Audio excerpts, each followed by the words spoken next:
What's up guys, just Carson here again. Got a cool video that I'm going to show you guys today.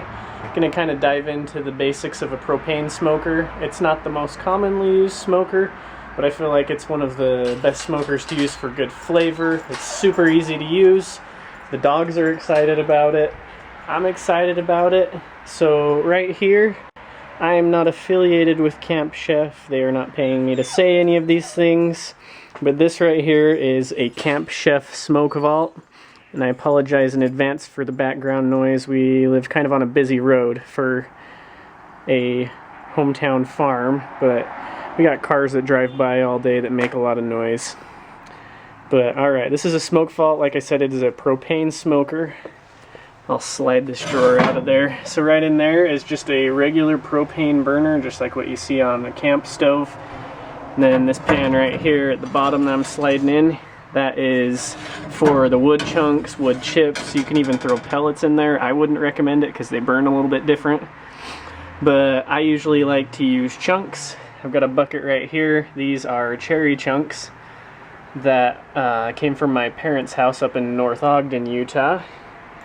And that's a bag of pecan chunks. I really like the combination of pecan and cherry, so that's what I'm going to be using today.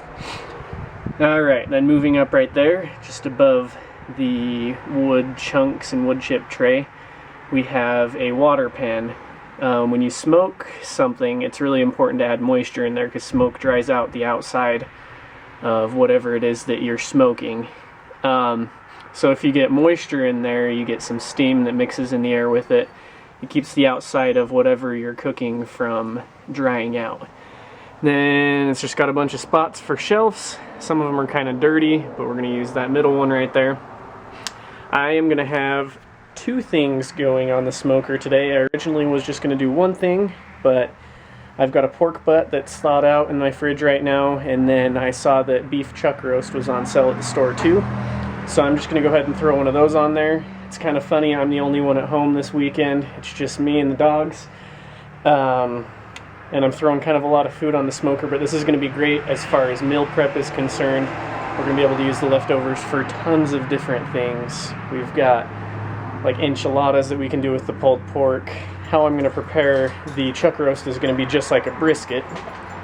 So it's going to go low and slow, make it nice and tender all the way to the end.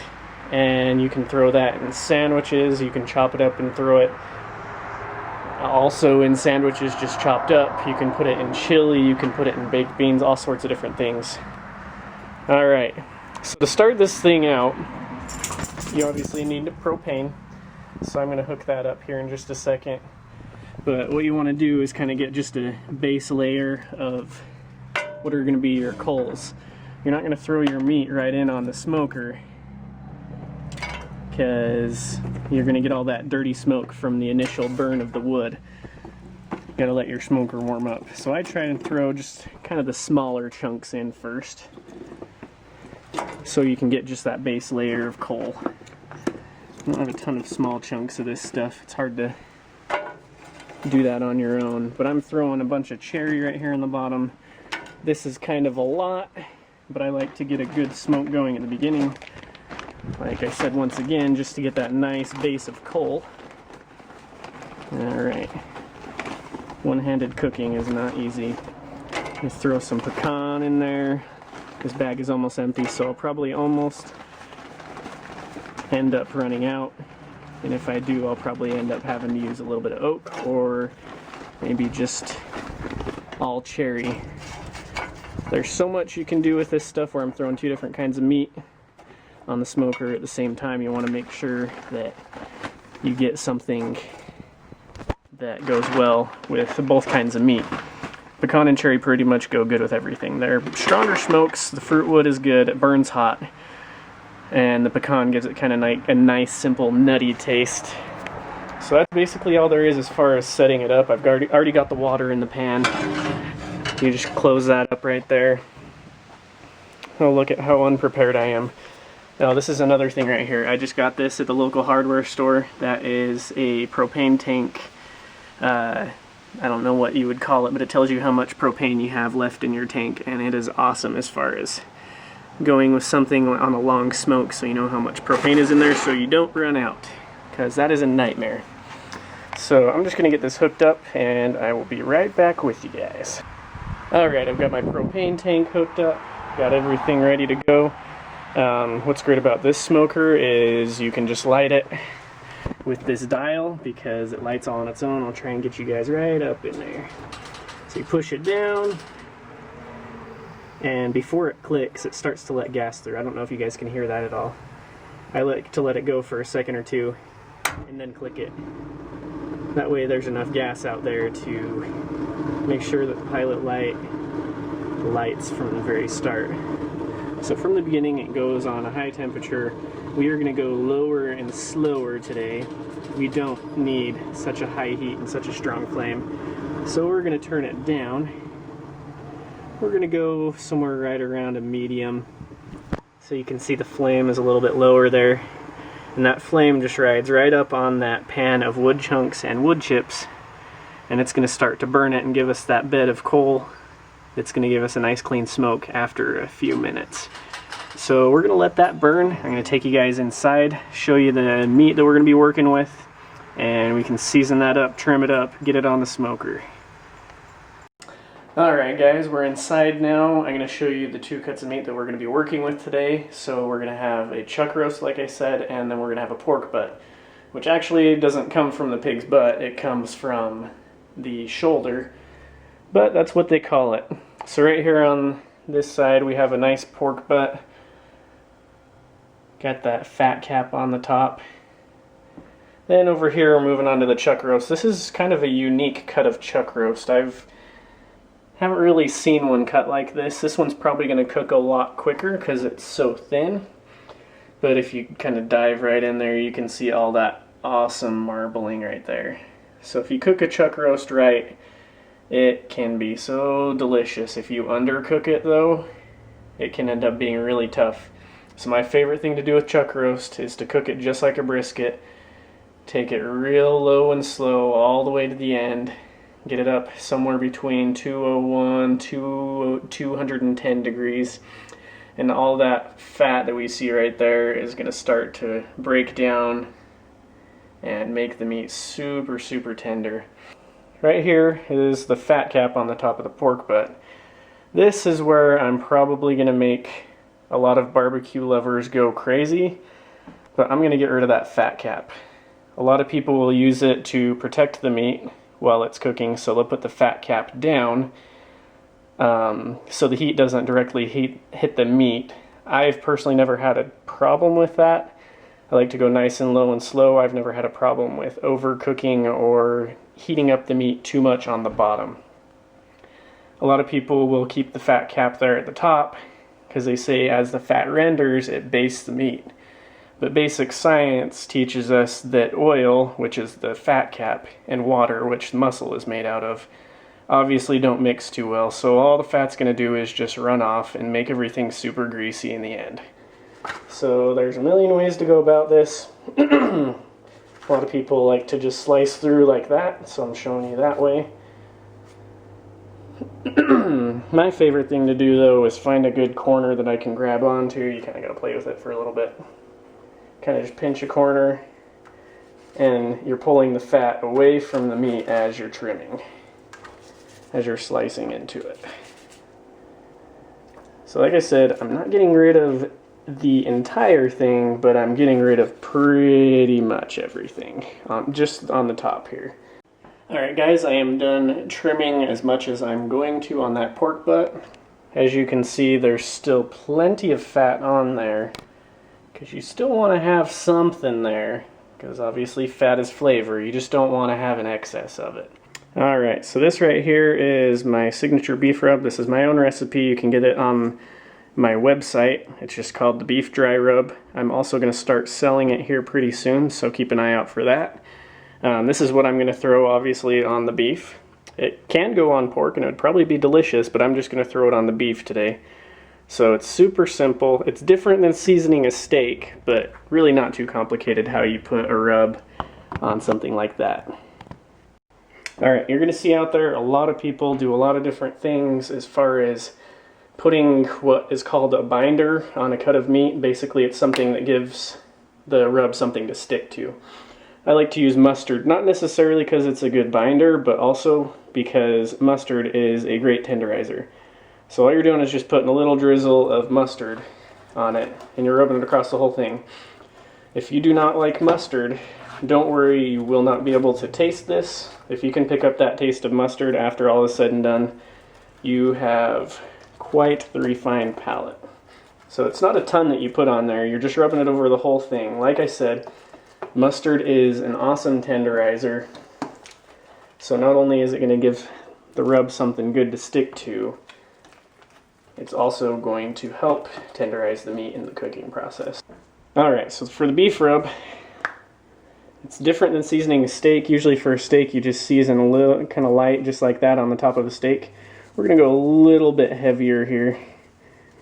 Dry rubs are designed to be kind of distributed a little more liberally.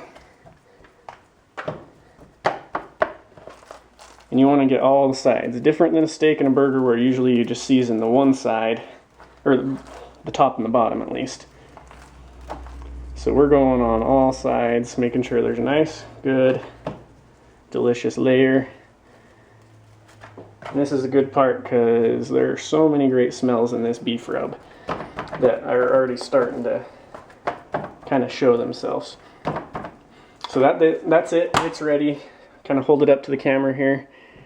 You can kind of see it's got a nice layer over everything. It's got paprika, so it's red. It's got pepper flakes. It's got some herbs in there that are awesome. Alright, I got my sweet paprika rub right there. It's paprika based. A lot of people in a sweet rub will throw brown sugar in there. I like to put turbinado sugar in there. It's a little bit more coarse, so it doesn't burn as easily. It almost is more of like a caramelization than a burn, which is awesome for barbecue. So I'm just going to throw that on the rub after, or on the pork butt, and after we get that on the pork butt, we're going to let them sit for a little bit, then we are going to take them out to the smoker. Alright guys, back here at the smoker, got the smoke vault going. You can't see too much of the smoke coming out there, probably especially on camera. That's because it's the good kind of smoke that we're seeing. You want a nice bluer smoke. You don't want that big billowy white smoke. That means it's a dirty smoke and you're gonna get kind of a gross, nasty flavor. So that color we're seeing coming out of there, that blue color, is exactly what we're looking for. It's up to temperature, it's actually floating closer up to like 280 degrees. I'd like to get this closer to 250, 240. So I'm gonna kind of tinker with that once I get this stuff on. I'm gonna do my best to do this one-handed. It's all part of the fun, right? So we got the chuck roast, got that. We're just gonna throw that right there on that shelf. It's ready to go. Now we got our pork butt, and just slide that right on the rack next to it. They'll do just fine together, right next to each other. They won't affect each other's cook time. Got plenty of space in the smoker. Plenty of smoke for the both of them. So we're just going to let those ride. I'm going to take you back inside, show you a little trick how to keep it a little bit moist on the outside as well. Alright guys, our next step here is to basically help the outside of the meat stay moist. We're going to add extra flavor. We're going to help with the tenderization process. So what you do, you just get a nice cheap $2 squirt bottle, $3 squirt bottle from the local store. And all you're going to do is get apple cider vinegar. Doesn't take much. Throw that in the squirt bottle. And then apple juice. And that's all it's going to take. This isn't going to do much besides keep the outside moist, add a little bit of flavor, maybe a little bit of tanginess on the outside, but it's just going to keep everything moist. It's going to keep the outside from drying out, and it's going to help with the tenderization process. So what we have here is just red wine vinegar. If you want, that's the only thing you need to throw in there. All I'm going to do is just add a little bit of water and a little bit of beef broth to it, and that's going to create nice, savory, tangy mopping mixture, excuse me. And you just throw it in the bowl. You do not need a special barbecue mop. I just have a simple silicone basting brush. You just dip it in there with whatever liquid you have, and then you just mop whatever the meat is that you have on the smoker. So I'm going to do some sort of mixture like that for the chuck roast. Alright, we are here back at the smoker. These have only been on for a few minutes. I'm going to kind of show you what it's like to spray something while it's on the smoker. What you're doing is a nice soft mist, basically. I don't know if you can see it on the camera. Probably not. Yeah, can't see that on the camera. But this is a light mist on our squirt bottle. If you get it too, kind of like too thick of a stream from the squirt bottle, you're just going to end up spraying your rub off of the pork, which is exactly the last thing you want to do, especially here in the beginning when it's just getting there. So I'm spraying it pretty good. Just kind of a nice light spray. This is going to add awesome color, awesome texture, awesome flavor. And I've said it before, it's going to tenderize. Then I've got my mixture right here where we're going to be mopping. This is kind of tough one-handed, so I'm going to make a mess here. You just get that brush wet, and all you're doing is just splashing stuff on top of it. This is just a poor man's makeshift mop. Alright, we got this thing floating right around 240 degrees. Things are looking really good. Oh yeah, that's really turning out great. Alright, it's been probably a good 6.5 hours since I started this whole thing. And the pork butt, of course, is not done yet. It's going to take a lot longer. Probably don't have great lighting, won't be able to see it well, but the chuck roast is ready. What I'm going to do right now is wrap it in that butcher paper right there, and then I'm going to let it rest for about half an hour, 45 minutes, maybe an hour, and then I'm going to slice it up, and it should be super, super tender. Alright, well here we are. It is midnight right now. This beef is done resting, and it is awesome. Wish this camera is better quality. Got a nice smoke ring on there. Really juicy. Yeah, you can kind of see that juice glistening in there. But this is the moment we've all been waiting for right here. That bone that sticks right out the side. It should just slide right out. Sometimes you get a little chunk that sticks on there. But that bone right there should come off clean. And when it does, you know the rest of it is just going to shred up. And the big advantage to cutting that the fat cap off at the beginning is now I don't have to pull it off of the pork butt because it's already gone. So yeah, that's pork butt right there. I'm going to shred it up. It's going to make some awesome pulled pork.